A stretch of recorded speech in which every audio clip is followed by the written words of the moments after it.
Ang tubong Mindoro na si Matt Gabriel Trajeco ang nagwagi sa unang banggaan. Pero pagdating sa back-to-back tapatan, nanatiling matatag ang kampyon na si Pia Sixon. Magtutuloy-tuloy kaya ang pagakbang ni Pia palapit sa hamon ng kampyon? Muli kaya niyang makuha ang boto ng mga inampalan? Singer-songwriter, the R&B crooner Daddy Long, concert stage performer and Queendom diva Jessica Villarubin, multi-platinum artist and OPM hitmaker Renz Verano. Saksihan ang tumitinding laban ng mga Pilipinong may pusong kampyon dito sa Tanghalan ng Kampyon.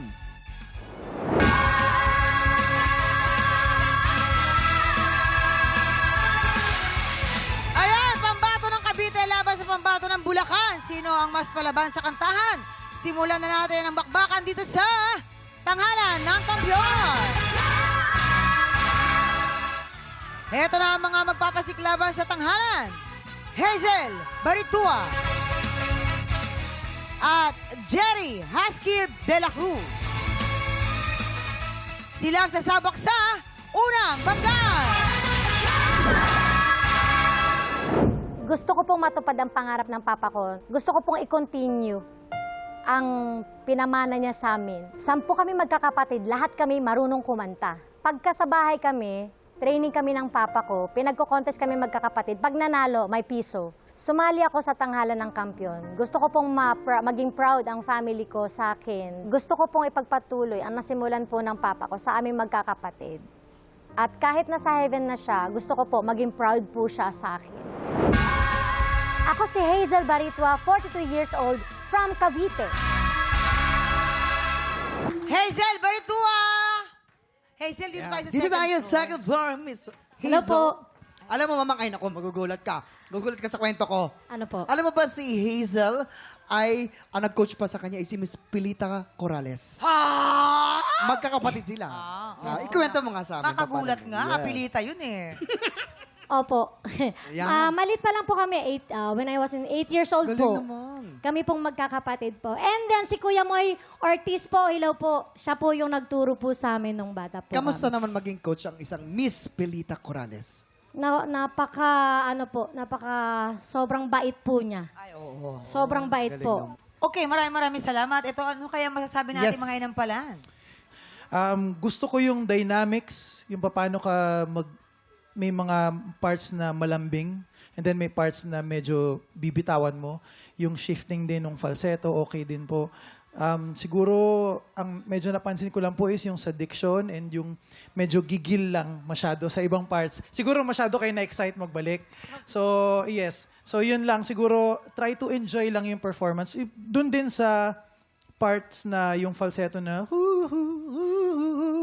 mas mas accurate lang po sa tono. Tsaka yung pinakadulo, yung ginawa niya pong beaten yung Remember Us. I'll always remember us. Huwag niyo nang idalin yung R dun sa us kasi pinutol niyo na po siya eh. So, I'll always remember us. Ang nangyari po kasi nilagay niyo yung R ulit. So parang ang nangyari, naging Remember Russ. So yun lang, medyo na ano lang ako doon. Yun lang yung napansin ko na areas na makapagbigay ako ng tips sa inyo. Other than that, congrats po sa inyo. Hazel, gusto ko yung movement and actions ninyo habang kumakanta. Meron lang konting babaguhin lang sa pronunciation kagaya nung simula pa lang yung nagiging the Arizona, hindi that Arizona. Dapat that.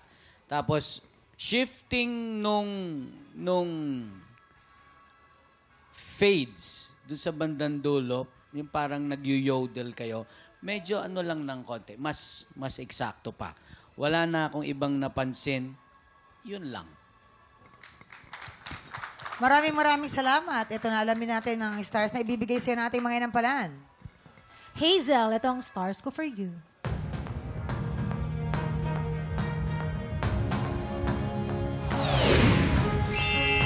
Three stars. Hazel, ang stars for you today is R pala, R.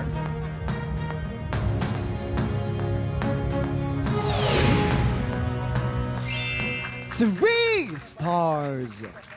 Ayan, mamaya naman natin alamin ang star ang bibigay sa iyo ni Daryl. Ang susunod natin kalahok, Jerry Husky de la Cruz.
Tik Tropa! Pinanood mo hanggang sa dulo itong video na to? Very good ka! For more happy time, watch more TikTok Clock videos on our official social media pages and subscribe to GMA Network official YouTube channel.